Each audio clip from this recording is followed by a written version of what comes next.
Hey, everybody. I just want to take a second here before we get into the last episode of season 1. That's right. This is the last episode. I can't believe how much fun this has been, and we have been so grateful for all of your engagement. But don't worry, we will be back for season 2. In fact, we've already started planning it.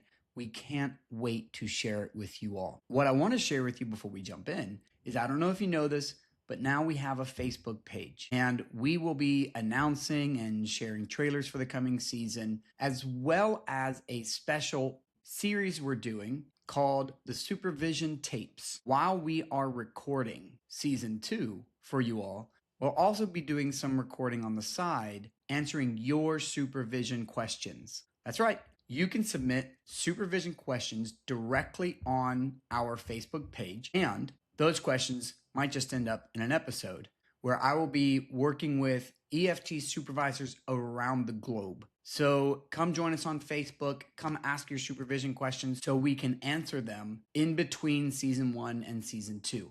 So thank you again for joining this incredible adventure that we've been on. And we look forward to carrying on the Emotionally Focused Therapy podcast with you all in season 2. Enjoy the show. Hello and welcome to the Emotionally Focused Therapy podcast, hosted by EFT trainers Michael Barnett, Dr. Silvina Irwin, and EFT supervisor Michael Preston. We are excited to bring you this first season of the Emotionally Focused Therapy podcast, Foundations, where Michael, Silvina, and Michael will be breaking down the fundamental elements of EFT, helping to build your confidence as an EFT clinician. All right. Hello and welcome back to the Emotionally Focused Therapy podcast. As always, my name is Michael Preston, your host, along with my co-host, Dr. Silvina Irwin and Michael Barnett. It's good to see you all today. Good to be here again. Good to see you too. Yes, great to be here. We got through the intro without Sil cracking up. I think it's a first. It was short-lived. Yeah. At least you're consistent. Yeah, no, that was really funny. Well, I wanted to check in and see how is your world going? I know you all have you guys have done the addiction training since I've seen you. Yeah. And a lot's been going on for you all. Just kind of checking in with what's happening for y'all. Well, the addiction training was a mind blower. It was so excellent, and I just want to give a huge shout out to EFT Mexico. Mm-hmm. All of the people that really helped bring that training to fruition. It was one of the most incredible cultural, multinational presentations I've ever done. There were people from, I think, 17 countries. It was in Mexico City. It was simultaneously translated. So this was the advanced training on how we modify the model to work better with trauma and addiction. And the space itself was very high tech. So behind me, there was the PowerPoint and clear shot of me presenting. On the side wall, there were people who were in a hybrid, who were all in their boxes. There were several different translators to bring this alive. There was Jean-Claude in Spain, who was working with the folks online. There was someone present in the training who was answering the questions in the chat from them. There was Andres, who was actually translating in vivo for the group in person. And then if I was asked a question in Spanish, Ali would come up and help translate for me so I could answer. And it was unbelievable. We completely eliminated the language barrier. No way. To say It was amazing. It was amazing. And it was such a beautiful, just really so many beautiful people there. I mean, really open hearts and more receptivity and curiosity and fun and playfulness. And there was just something so consistent about the welcoming quality, very familial quality of the people down there. So I just want to huge shout out to all that went into making that happen, and a thank you, and what an honor and privilege it was for me to present. And it was the first time they have been together in person since before the pandemic. Wow. So it was phenomenal. It was just an incredible experience. And I think a lot of people came away not fearing working with addiction anymore in our model. And that, to me, is music to my ears. But it was really incredible. It was just a really, really incredible experience. Yeah, it's really an incredible group of people. On my side, it felt a little bit like a reunion. There were several folks that I had connected with many, many years ago in person, and it was just lovely to see them again and all come together. Uh, just a beautiful fabric of countries and cultures coming together. It was wonderful. And Michael rocked the presentation, not surprisingly. That was really great. I think you're blushing. Well, Yeah, that it was sounds amazing. It was amazing. Yeah, that sounds it was great. incredible. Yeah, it was great. Ali did a wonderful job Unbelievable job. organizing all of Yeah, it. it was really, really amazing. Yeah. That's awesome. Hey, and I wanted to share with you all, forgot to share with you a little earlier. We, as a podcast, have crossed like the 1,000-person following subscribers to the podcast. Oh, Hey, well, Well thank you done. everyone On a for single tuning platform. in. That's really amazing. We've hit almost 2,000 followers across all platforms. I've been really, really grateful. I met with a supervisee yesterday who shared that they shared the podcast with a student, and the student has just gobbled up every episode and has really, really enjoyed learning through the podcast. And just really grateful for everyone who's tuning in and sharing their feedback. It's really, really meaningful to us. It's meaningful to bring you this show. It's a lot of fun to do too. So that's nice. But it's really meaningful to know that it's landing well for people and people are tuning in and really taking in the content here. So thank you all. Thank you every one of you for showing up. and thank you, Michael, for doing everything you do behind the scenes to bring this to light and get it out there and organize it. So kudos to you.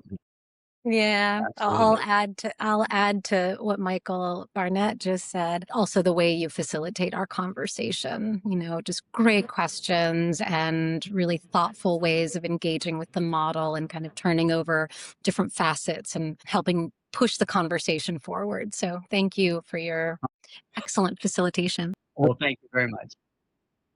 Yeah, it's been a fun journey. I'll keep doing it as long as we can. It's really fun.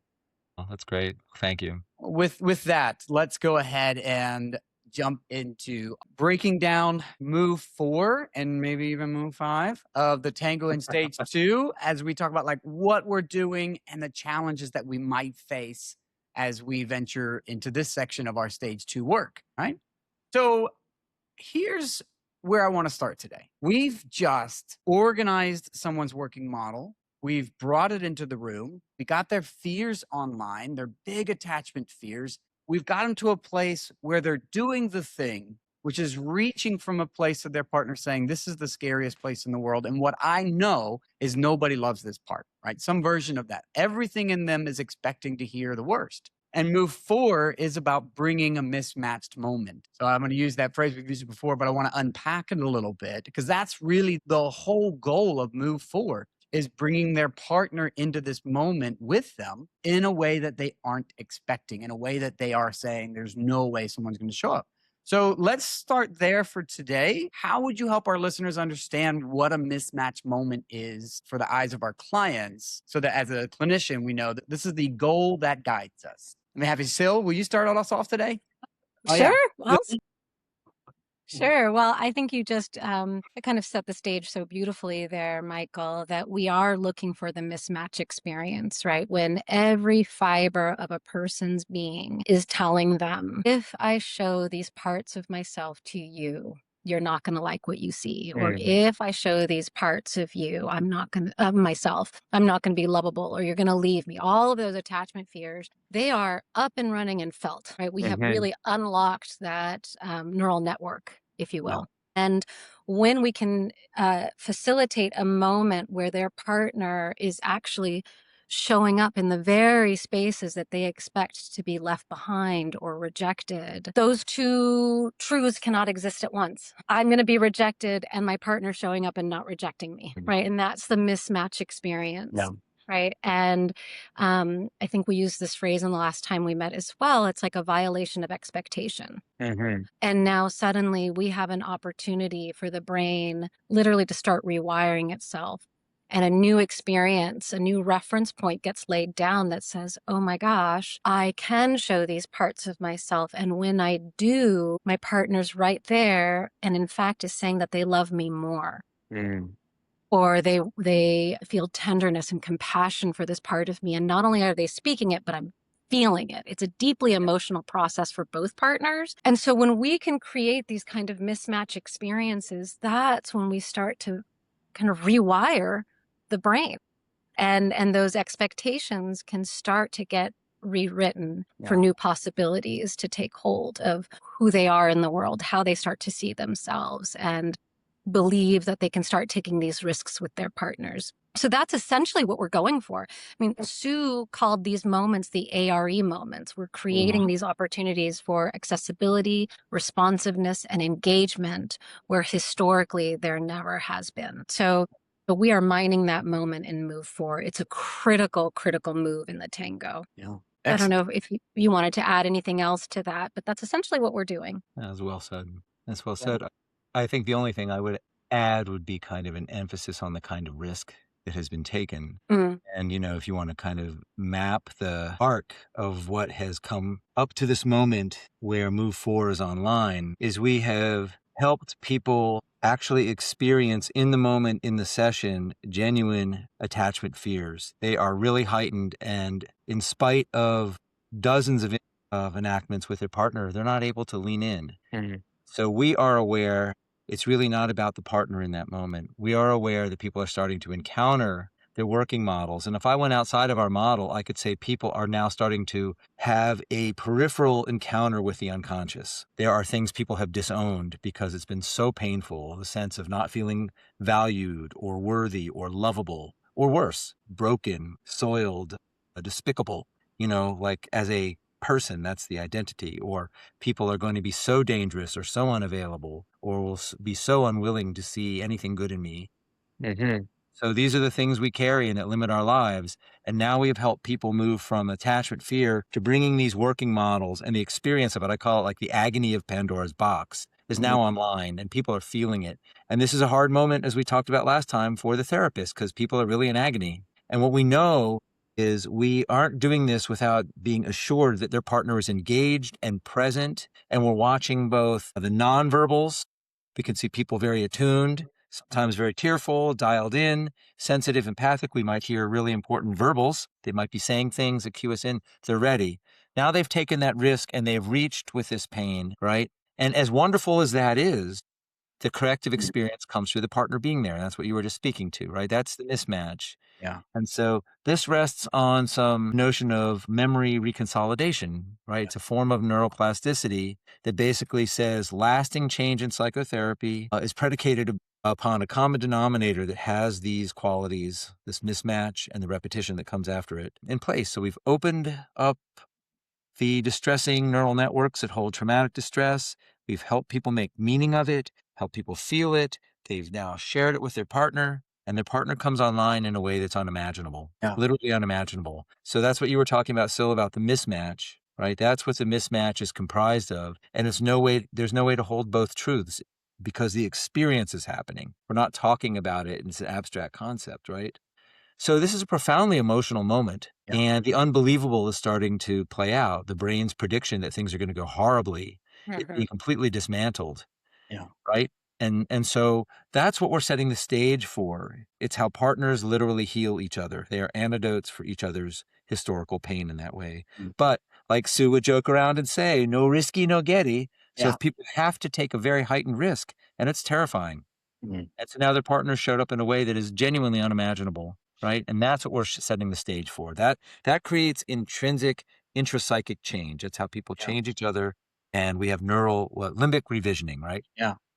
I whenever we talk about this, the first thing that always hits me really hard is how important this moment is. This is why we go slow. This is why we want responsive partners. If we're going to take someone into that level of distress to bring forward a part of their pain that they have had confirmed over and over and over, and then to open that up to their partner and have their partner take a shot, right, in that moment, is going to do a lot of damage. And we want to be very careful and aware of, we're doing some really serious therapy here. This is real serious stuff. We don't take this lightly. I don't take this lightly. Stage 2 is a really, really serious event. That's the one thing, is it's profoundly important work that we're doing right there.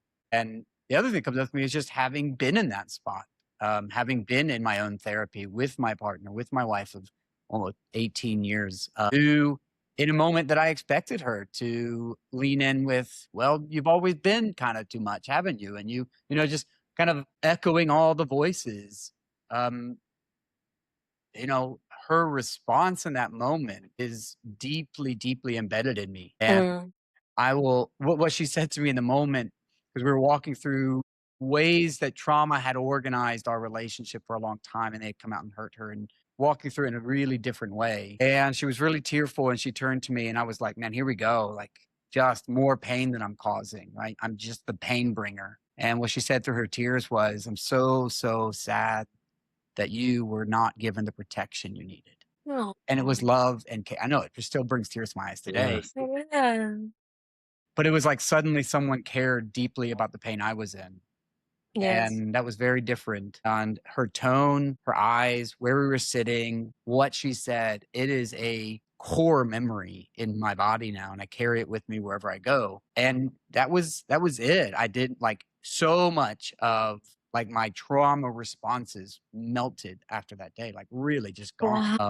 And so I've walked that road, and having Mhm. someone walk in and offer that love and care in a moment of great distress, and in a moment where you're expecting someone to go, yep, you've really damaged the world, right? And they don't. It's jarring. It's hard to take in, right? That's one thing we can happen here in stage 2 is the person who's doing the sharing, if they get the mismatch moment, they're like, oh, that's really difficult to take in. I don't know what to do with that, right? Because as you were saying, Sil, two things can't be true at once, right? My wife turning to me and saying that to me, it didn't make sense, but it couldn't, like, what she was doing was true, and I knew it. And it Yes. had to mean this other thing, that this is how it will always be. This is how I will always be seen. Suddenly was like, that can't be true anymore. It's been invalidated. In no small part because of who she is too. That's right. Exactly. That's the key. Your significant other, like, it's undeniable. It's undeniable that Yeah. truth coming from that person or those people in our worlds. It is just profoundly Yeah. changing. And I'm sure there are times in my life where people have tried to say, oh, no, you're not that, right? It's like that truth coming from that person in a moment where that was a very vulnerable open door. Right. Exactly. All those pieces lining up Yeah. Yes. and bringing them together and holding it in a moment together it's really, really profound and important work that we're doing there. Yeah. Yes. I think what you're speaking to, first of all, thank you for sharing that. That was Yeah. so touching, actually, and also a very vulnerable thing, I Mm. think, to share. So thank you for Absolutely. that. And I think what you said too, of just how important all of those variables need to be put into place. Right? Mhm. It's not enough to just get the reassurance. No, it's getting that message when you're in the throes of that moment of feeling like, oh no, I really am too much, or whatever that is, Yeah. for the individual. When you're in the throes of that and that's all up and running, the antidote is getting the opposite message. And I love what you said, that it was sort of a core memory that was sort of logged into your system and has forever changed you. Like, Mhm. it was that potent. Yeah. That's Absolutely. powerful. It's very powerful. Yeah. And then I get to leave with her. Like I get to walk out of therapy hand in hand with the person Yeah. who has just reorganized my experience on the inside. And It's beautiful. it's really lovely. It's really, really beautiful. It brings a lot of weight and power in my work when I think about like what that meant, walk those roads, Yes. wanting to hold that door open for the couples. So we want to take a second here and share with you all a really exciting thing happening in the world of EFT.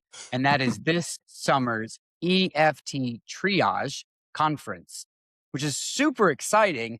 And this year's theme is EFT Bleed Outs. Have I got that right? Some version of that. It's all about when ruptures happen in the therapy process. Awesome. Injuries and ruptures. Yes. Excellent. We Yeah. really want to encourage all of our audience to go. This is an amazing opportunity to hear from many of the EFT trainers some coming from around the world. Uh-huh. Michael and Sil will both be presenting, which is really exciting. So you'll get to not just hear us in your ears, but you can meet us face to face. It would be really fun to have you all there. Michael, can I ask you, what can our audience expect to hear from you at the EFT triage? Well, I'm shaping the presentation as we speak. And right now, the likelihood of following a couple across a couple of different sessions that have had the impact of addiction create trauma for both people. So it should be really a really, really fun presentation. And it's a brand new one. It's one I have not put together yet. So Oh, that's I'm awesome. excited to unleash it. Yeah. Yeah. That'd be wonderful. I Yeah. love it. Yeah. Thanks. And then, Sil, you're going to be joining your almost lifelong friend, Zoya, out of the New York community. Yeah, so I'm really excited about triage. I just want to say Lisa Palmer Olson and Janine Estes have really combined forces to bring trainers, like you said, from all over the world together to offer just an incredibly rich opportunity to have to all kinds of clinical scenarios that are the most challenging for therapists and can cause the most anxiety. So I'm excited to learn from my colleagues and also feel very privileged to be able to present, as you said, with Zoya Simakutskaya in New York, trainer in New York, who teaches extensively on sex and sexuality in EFT couples therapy. I do a lot of that teaching with Lisa Blum. So what's exciting is being able to kind of cross train a little bit with Zoya and offer a sort of an integration of what she brings to the table, what I bring to the table. And we'll be talking about sexual trauma when a partner has a history of sexual trauma and how that can impact relational dynamics, in particular around sex, and some of the struggle spots that therapists can hit when sexual trauma kind of rears its head and becomes kind of a complicating factor in couples being able to really find their way to fulfilling sexual relationship with one another. And then also offering a pre-conference workshop with Lisa Blum, which I'm very excited about, also addressing sex and sexuality in couples therapy. So that's all in formation still, but very exciting. I'm very much looking forward to it. I'm hoping listeners will join us. I think it's going to be a good time at the Flamingo in Vegas. Awesome. We'll be hanging out by the pool and trying not to die of heat stroke. Yeah. At the blackjack table. That's At it. the blackjack table, yes. That'll be a good time right there. You'll find me at the dollar tables. I'm not a high roller, but I love blackjack. I think it would be amazing. We don't often have opportunities to get together just to be in the same room and hang. It's not just going to be a great conference. It's going to be an amazing time to spend time with the EFT community. And if you're looking for a spot to get to know other EFTers, this is going to be a great opportunity. I hope you join us. It'll be a really special event. Yeah. So I hope you all can join us. It's going to be an amazing experience, and we'd love to meet you in person. For full details, make sure you check out the link in the description below, EFTtriage.com. See you there. So that's what we're doing in Move 4, is we are bringing that after 3, we brought the fear online, and in that Move 4, we are bringing the mismatch, the opposite message from their partner who has a way to touch a far deeper place in their life than I can ever get to in the span of therapy because of how deeply meaningful that person is to them. But it doesn't mean that there are no challenges here. It doesn't mean that this is just always super easy. We want it to be as smooth as possible. We always want this to go really, really well. We have said many times on the show, we will linger in stage 1 to make sure that it's as smooth as possible. But there are some things that can pop up in this moment that are good to kind of make sure that we have it in the back of our head, that we want to be watching out for some things that can go awry here if possible. And as we were talking about it before the show, I just want to kind of invite still, you were naming trauma couples. And so often this is a tricky spot, and working with trauma couples is very hard. And I think it's becoming more and more frequent. Right? We're seeing more and more trauma couples.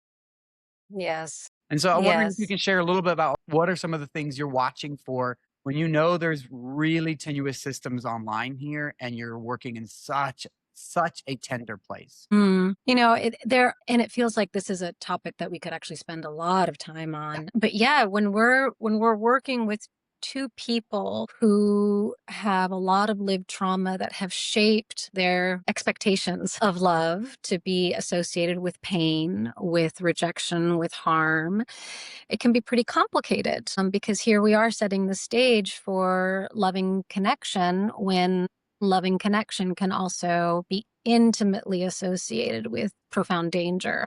So that becomes quite a dilemma for an individual. So if you're working with two people that have trauma histories, in more kind of clear-cut cycles, we always talk about, okay, well, we're going to work with the withdrawer first, get some withdrawer engagement in place, and then work with the pursuer. It feels a lot clearer, the path. When you're working with a trauma couple, our decision point, we have to be very thoughtful about, well, who do we come alongside first as we begin a stage 2 process? And we need to think a little bit along the lines of, okay, so who do I think is the most sort of emotionally accessible? We're keeping our eye on window of tolerance, if you will, and starting to bring one person forward into that vulnerability. And again, titrating that to keep them in a workable zone. So stage 2 can take longer as well. And then bringing them forward, being able to access those working models, which can be a fragile process with someone who has a lot of shame. And then moving into an enactment, our hope is that the receiving partner will be able to stay engaged and respond with care. And for the person who took the risk to be able to process some of that care. Now, it can get very tricky on two fronts, and this is maybe where we can talk about the challenges. One challenge spot is when the vulnerability that the speaking partner brings forward triggers the listening partner. Perhaps it triggers their own shame. Perhaps that level of vulnerability is too unbearable and they can't take their partner's reach. Perhaps it triggers their own ways of being overlooked and not seen. And now they're in distress because now I have to show up for you. So a lot can happen on the receiving end. And then the other place that it can get complicated is even if they can take it in and they can respond with love and care, that love and care response can be really difficult for the person who took the risk to take in. Like, I can't trust this. Love comes with danger, and there can be a lot of rejection of that. So that's a very nuanced, very tricky spot that can be challenging. Yeah. And can I ask like a little bit about when that happens, when you see somebody wobble and you're in the deep of it, like what is your move there? So if we're talking about the second scenario where, partner's getting a loving response and they can't take it in and suddenly they're, getting kind of overwhelmed, first and foremost, this couple, their histories, that there's trauma online. So in some ways we expect it. Okay. Right. Hope for the smoothest process, but expect it not to be. Right. That's kind of the attitude that I kind of take in, that it's just going to be rocky. So we want to slow it way, way, way, way, way, way, way, way down. And we want to come alongside that person who's getting disorganized and start making sense of maybe the multiple parts that are getting activated. Perhaps one part can hear it and another part is getting scared. So we want to organize that moment for them and actually validate the heck out of how hard it is to trust this and actually how scary taking love in can be given their histories. And this is where some of that family of origin is absolutely integrated, or early attachment experiences rather are integrated to make sense of that moment that they can't take it in. So when you ask, what do you do in that moment? Slow it down, organize that moment, perhaps use parts language and validate how scary love is and how at the same time, how desperately they need it, and talk about how risky it feels. And so that becomes the working zone in that place. Wow. Kind of a tense, it sounds like a really tense moment, but I'm also, and this is why you say we're going to take a little bit more time, because we're going to take smaller steps, and we're expecting the landing in these moments can be more of a rough landing when the system is going, whatever this is, it doesn't stay, and it usually ends up dangerous. Yes. Okay. And so multiple passes when there's trauma, we're already doing multiple passes in stage 2. That's normal. But with trauma, I'm guessing you're saying we're going to do multiple passes. Yes, we're going to do multiple passes. And I can give just one really quick example where I was working with a couple where there was a lot of trauma and a lot of mistrust around love and care, even though it was obviously so desperately needed, that it took probably 5 or 6 sessions of a stage 2 process before the risking partner could let some of the love land. And the way they described it was, it feels like a tiny pinprick of sunlight is coming in through the dark in this moment for the first time. But it's just a pinprick, but at least it's a pinprick. And so we kind of worked with that imagery as and over the sessions that more light could be let in to the darkness. Wow. That's a poignant example. Yeah. And it gives you just a look into that world, right? How dark that dark vastness must be. This moment would lead to a pinprick. But I love that it's like, okay, that can be okay. And I love that you make it okay, which allows us to stay there longer and then open it up so more light can get in. Yes. Yeah. I could see it to be challenging of self-therapist there to have someone go through that process and say it's a pinprick. And you'd be like, oh man, right? But it's sweet the way you're talking about it. Just say that's okay. And we're going to help grow that and bring more light into that. I think it's really sweet. Yes, it's very sacred ground. But also, like, I think it really brings to one of the rougher, like one of the not as smooth spots is usually, and this is my experience, because when someone, we've said we really, part of this model is deeply trusting the attachment system. And so when the couple's done the work at stage 1 and they're in stage 2 and someone's leaning in with their attachment fears or their attachment systems online, we are really expecting that to bring the other person's attachment forward, like that level of sharing. 2 things I can think about is, 1, pursuers who are just giddy with this moment because they've been waiting for something like this for their long time, but they can also really want to fix their partner. They can really want to help, like, oh, I really, really want to help. So they can get a little bit anxious there. But the more often than not, I'd love to hear your thoughts on this, Michael. The spot that's more difficult is the person taking in that love and care. It's really like on the receiving end. And how do you hold, and I don't mean going into the trauma because that's helpful, but how do you hold your clients in that moment when they're getting that mismatch moment, but their system's having such a hard time really taking it in? So I think that is, it's not only a great question, I think it's pretty common. I think if we want to like look at the more stereotypical places where either a withdrawer could get challenging as well as kind of a pursuer. If you think about it, a pursuer has been so used to some form of rejection, reaching and being rebuffed, reaching and being rebuffed. So here they are hearing kind of a lovely responsiveness from their now engaged, right, withdrawing partner. And it's very difficult to trust that that's real. And this is a place, I think, it's super, super fertile ground for self with a therapist. Because often we may hear some version of, these are just words. And when we walk out that door, it's going to be the same thing. I need to see behavior, right? And I know a lot of therapists, and I've been here myself when I was trying to figure all this stuff out, go like deer in the headlights. Now what do we do? Their withdrawn partner was so responsive and so caring. And all I'm hearing right now is, show me the beef, right? I need to see action. Yeah. You know, this is just words. This is just words. And as a therapist, you've done a really nice job of executing that move. So the simplest and most practical place to go is move into parts language with the recognition that what's happening right now is about trust, right?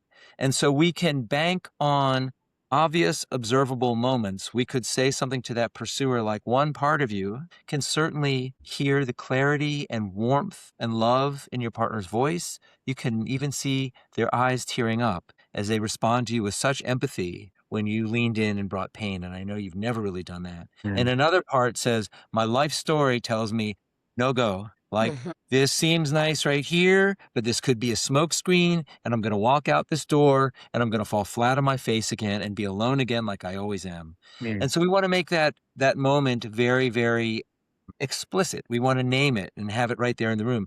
And the interesting thing is, and this is really about, like, so you were saying something about we know our clients, or maybe you said that, Michael. We know our clients by the time we get here very, very well, right? We've done a hell of a lot of work by now. And so we could make a choice in the moment. Is this moment a moment that we can direct them toward the part that could actually see their partner's empathy and responsiveness? Or we direct them to the part that's getting stuck. And we might determine in that moment, maybe just getting a little taste of that secure interaction. Maybe this won't take them all the way through, but this is like a taste or like a pinprick, right? Yeah, that's what I was thinking. Pinhole. And so we could say, could we take this one step at a time right here? There's a part of you that said, yes, I did see my partner showing up with empathy. I could see the tears in her eyes. And I said, could we just stay there? And can I ask you what that means to you? That you just shared the unshareable, you spoke the unspeakable, and your partner showed up with empathy. And a part of you can see that. You could see that.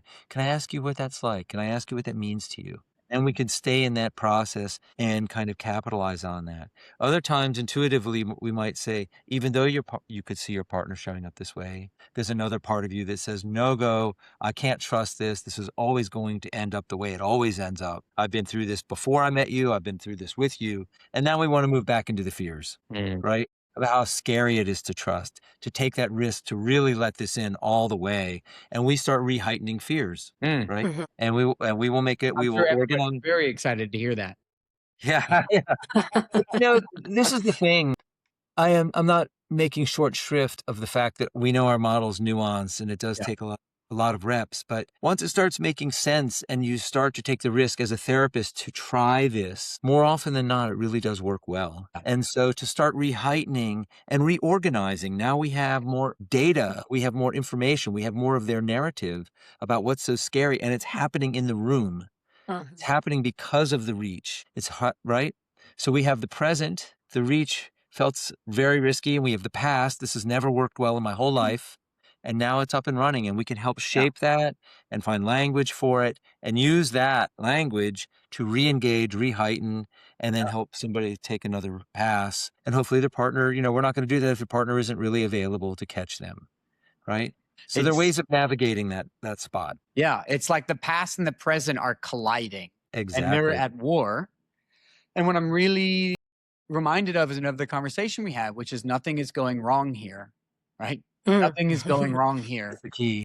This is a live moment where we are going to mine and help bring more stability to a place that has been unstable for them for a very, very long time. It's almost the way as you describe it, it's like, it's almost like a little miniature gift, right? Like you're letting me see how shaky this place really is. That even in the moment when love and care is coming, there's so shout out to RT here. RT is this is gonna end up on everybody's EFT board.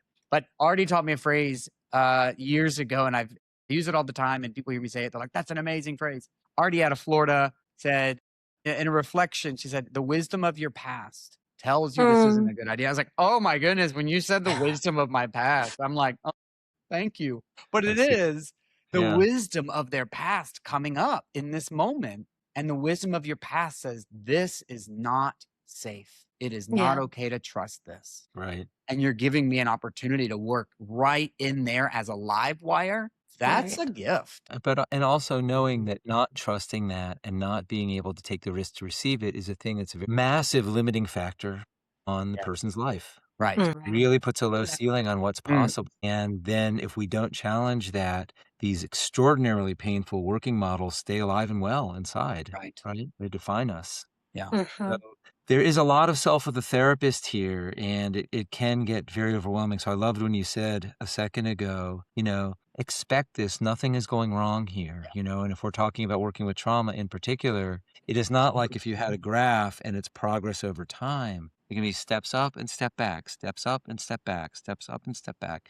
And that's normal. However, in the beginning, that can feel really overwhelming, and it's very easy for that inner critic to start spinning loud and saying, you're doing something wrong here. You should be doing it differently. I ought to refer this client to Preston. That kind of thing. But nothing's going wrong. It just means we often work with people that when you learn about their histories, they really have no good reason to trust anybody. Yeah. And you think about the timeline of their lives, and this last piece of it, this last segment, being in therapy is such a teeny little chunk of that. Yeah. And here's where they've had their first experiences with security. And now we're asking them to show the worst parts of themselves and expect the other person to just catch them and be okay. Yeah.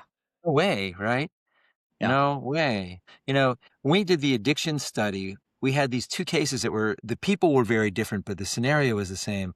And we did two beautiful withdrawal engagements, like beautiful, like hardcore beautiful. to the point where one woman who was so under-functioning in the process not only showed up in her relationship, but she started a company. She started a bakery that became very, very successful. Wow. So she's showing up. However, she did a lot of damage to the relationship when she was using, and she was using heavily. And so there were just a lot of injuries. And there was a moment where, in spite of all the hard work and the stability and her showing up emotionally and being able to tolerate a lot of emotion, her partner started unpacking the attachment injuries in pursuer softening. And it just blew her to pieces. And, we couldn't even really tell in the session. We knew she was emotional, but she relapsed, couldn't tolerate it. And that framework, like, this is such a new place for so many people, especially people who've had to endure more than most, right? So it is very fragile territory, people's ability to really trust that they're loved and lovable, people's ability to tolerate emotion, right? It's very, very fragile. So there are a lot of circumstances, and since most of us are working with plenty of trauma in our practices, it's really something to be very vigilant about. Yeah. Those moments can really happen, right? Sometimes what you see is not exactly what's happening internally with people. Well, I want to say thank you for sharing that particular story because it normalizes the fragile, like that fragile piece. And when that happens, again, it's not because you've made grave errors and you've done all these wrong things but it does happen because we're talking, this is a fragile thing, right? Yeah. It can, especially when the complications of an attachment injury, addiction, trauma, or one person has trauma. Yeah, any trauma. Yeah. Yeah, exactly. No, exactly. And then the practical part, I liked when you asked about pursuers. And sometimes with withdrawers, I think, we're thinking we're in stage 2 and we're going to get these dramatically emotional experiences. And oftentimes it isn't dramatic. And we're moving. Like, I love when Catherine Ream used to say it's very iterative. It's like if you had a faucet, it's drip, drip, drip. The withdrawer, somebody with an avoidance strategy, will move forward in small increments, and it may not look dramatic at all. But in the beginning, like as you're starting to explore stage 2 for the first time, you might think you're not doing it well. And yet things are moving along very nicely, right? And so withdrawers can take quite a while to kind of move through that process, start to really experience kind of their inner worlds, the agony of their Pandora's box, come online with it, and then even have to fumble around finding out what they need, in that reach in move 3. And so I think when we're trying to set the stage for somebody to take the reach and then lean in, their leaning in may seem like a small step in that move 4. And actually, I wouldn't be surprised, like in the strange situation, if we were doing like physiological readings of people, even if they look very stoic or something. I would imagine they're really elevated levels. They're cooking. They're cooking, right? But they may not show it. Absolutely. And so that move 4, lean in and then response, it might look very kind of downgraded, but I don't think it is. Yeah. It's really big. You think about on the scope of somebody's lives, they've never asked anything like this before, or never been even in a position where it's possible to have someone respond to their need or their fear with love, kindness, and interest. Yeah. I'm thinking about a particular withdrawal re-engagement I did, and it was never a dramatic theatrical show. It never happened. But I noticed we had gone a couple times around and I stayed on his side for several weeks. And I'm sitting there kind of going, where's the waterworks, baby? Like, where are we sitting here, right? Where's the beef, right? And it never happened. But you know what did happen was he started to come into session and say, we're really getting, into a much better spot. I can hear her say things and nothing in me says like she's judging me or she's this me. Like all of the narrative was different now. And I was like, Wow. okay, I'm going to do pursuer. I'm going to move on. Yeah, it's a good marker right there. But he's there. Like the way that he's experiencing the world was very different now. Everything was changed. I was like, okay, it's not going to look like I think it will look. Not especially now that look at me. I cried everything. But that was a example. I was like, okay, so it was a lot of weeks of slow drip, but man, that it got in there, right? It got in there and it replaced the whole system. I had a guy very similar, and the way I would joke around is it taught me a lot. But he came in, it was almost like being a cardboard cutout of himself. He was just so out of touch, it was just 2-dimensional. The therapy process really woke him up. His wife had like really severe, very, very significant trauma. She'd been hospitalized a couple times. And so she did her pursuer softening and she leaned in and reached, and he was very responsive at this point. And then she couldn't take it in. And he was so present, he started slapping the back of the couch, and they had been high school sweethearts and now they're in their 60s. And he said, "I've loved you. I've always loved you. I will love you forever. This is so real. You're the only person I've ever wanted." And it took that valence from him. So here's the guy, he's no longer cardboard. He is alive.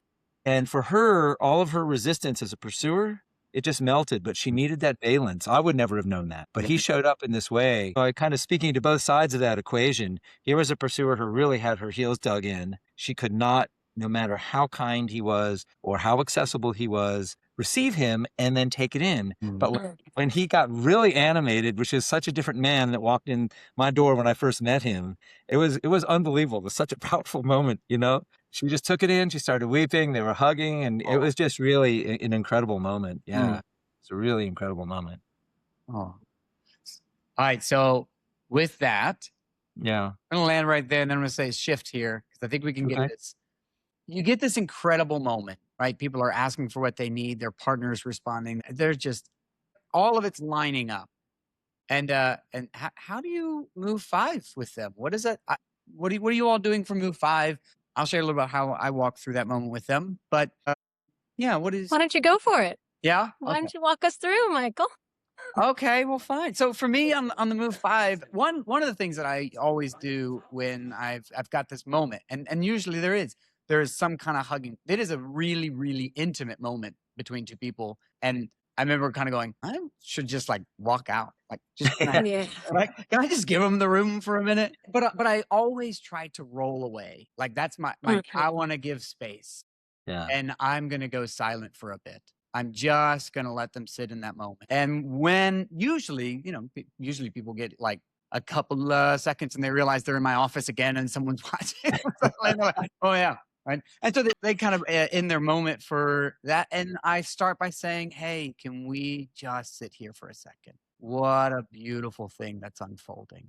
And I just want to make sure that we can really cap everything that you two have done today. And I start simply by walking through a little, naming some of the things that the person who was sharing has named, whether it's which are the pursuer. I'll name the terrible stories that they've told themselves and the good reasons why they would never show anyone these parts of themselves. And then I'll reflect back to them what they did, which is you took this risk and you opened this place to your partner. And what happened when your partner stepped forward. So I walk back through each move of the tango, letting them know here's what we're seeing. And I will name your partner stepping in and you moving back towards your partner and really taking in. And what I saw was a really lovely moment between the two of you. And then I'll simply ask, what is it like for you two to be sitting in this moment together right now in reflection of what you've just done together? What are you holding right now together? Because I want them to add some language of what I usually ask that version of like,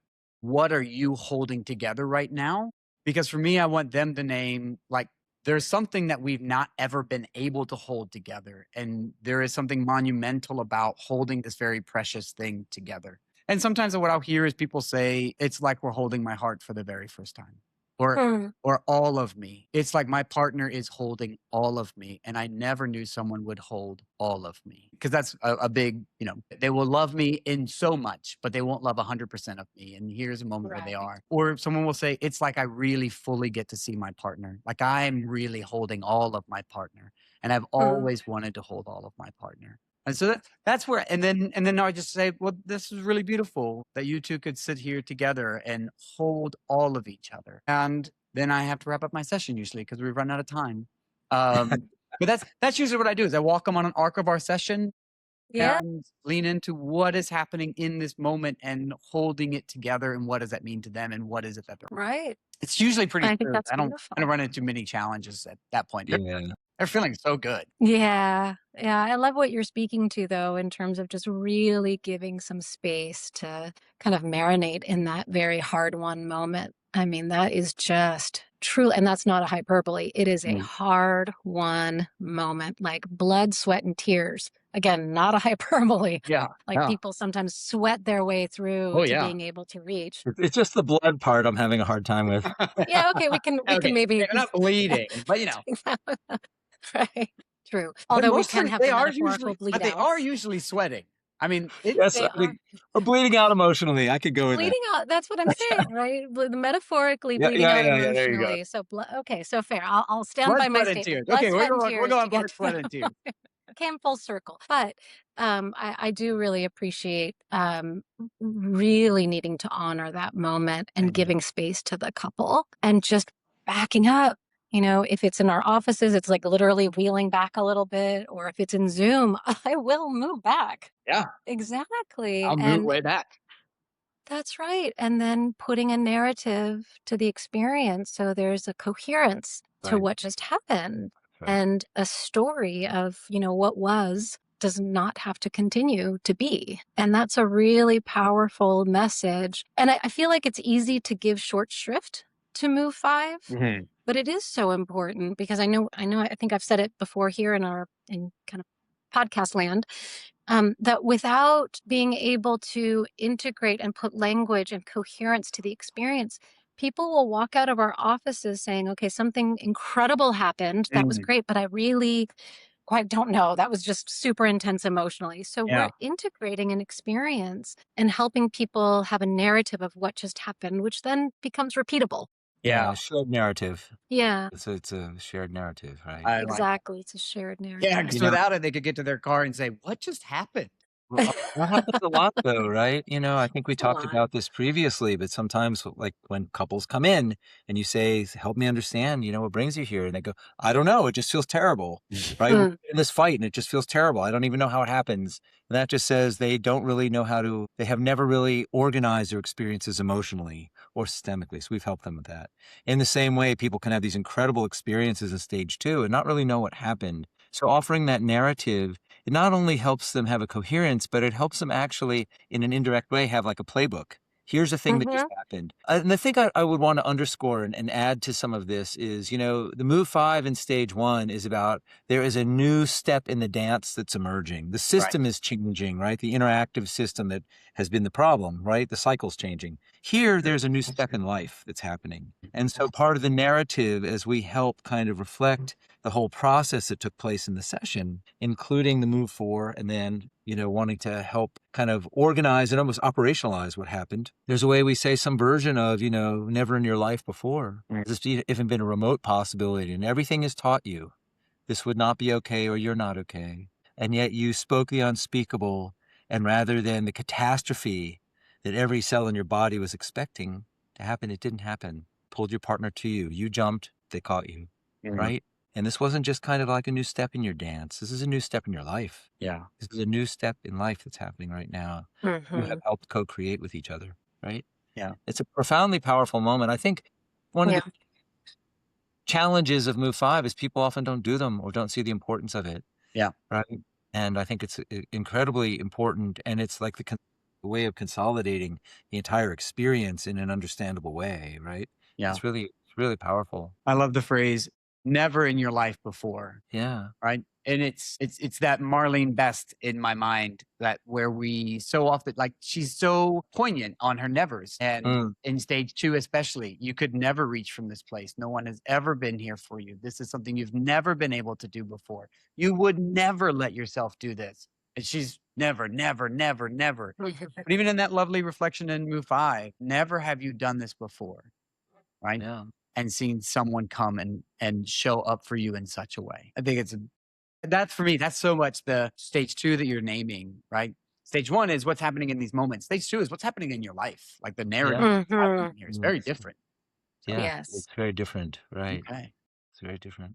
Well, I'll have to say, I think this brings us to the end of season. Wow. Well, this is it. Wow, go team. We have walked through the entire gamut of a pretty basic EFT. I'll say it that way, right? We haven't gone into the nuance, a lot of the nuance. We can do that in future seasons. But what we've tried to provide here this season is a foundational way of understanding the way EFT approaches therapy approaches couples work from stage 1, stage 2. We've got an episode that goes through the overview of stage 3 and even walking through some of these challenging moments. But I feel really, really grateful. I think we have done something really incredible here to walk through the arc of essentially an externship over these last several months. Yeah, it's pretty cool. it is Yeah. pretty cool. And I hope people are going to walk into externship and go, I have like a placeholder for a lot of this already because I've been listening in. And so Yeah. I want to say thank you both for sharing so much of your wisdom and so much of what you all put hard hours. You all log a lot of hours trying to find ways to help people understand EFT, trying to help them be able to catch this model in a very accessible and real way for people, and to give more of your time here to keep giving. It's a real gift. And so thank you both for continuing to show up for this entire season. And we are really looking forward to our next season, but I just feel a lot of gratitude for the time we've got to spend together and the wisdom that you all have offered our audience and your time. It means a lot. I know how busy you all are, and I know how much your schedules are already demanding. And so thank you for taking the time here. It's a pleasure. This has been a really, really nice part of our lives. Yeah, it's great. And I will also say there's something in the, appreciate everything you said, so thank you. But the collective wisdom here, like there's something that comes up conversationally as we allow these conversations to evolve that's it's like a holograph, right? It starts to kind of shape itself in a more substantial way from being in interaction with each other. So, that's a really nice part of what's happening here, the conversational wisdom that comes up between the three of us. Yeah. Yeah. Well, it's really Well, nice. and I want to thank you as well, Michael, for everything that you have done, not only for this podcast, but I want to include you in the mix of how generous you are with your time and offering your wisdom and all that you've learned to the community. I know it extends far beyond this podcast. So thank you for what you do. And Barnett, I'm totally with you. It's a lot of fun to just see how our conversation emerges. And I love, even though you and I talk about this stuff, we teach together, we train together, we can chat about this. I always just enjoy our conversations and feel like it's always additive. So it's been fun. A lot of laughs to your point, Preston. I don't think we've ever started without me just bursting into laughter over something. I don't know why. I love it. I love it. Well, with that, stay tuned because we will come back with season 2. Make sure you're following. So when we announce it, you will be up to date and you can be rocking along right alongside us as we carry on this incredible new venture. And glad to have you with us. Thanks for sticking around. And we will see you in the next season. Yeah, and give us some ideas what you all want to hear. Yeah, that would be excellent. So see you next Absolutely. season, everyone. Yeah, give us Absolutely. ideas. Yeah. Thank you all for listening and being a part of this with us. Thank you. Bye for now.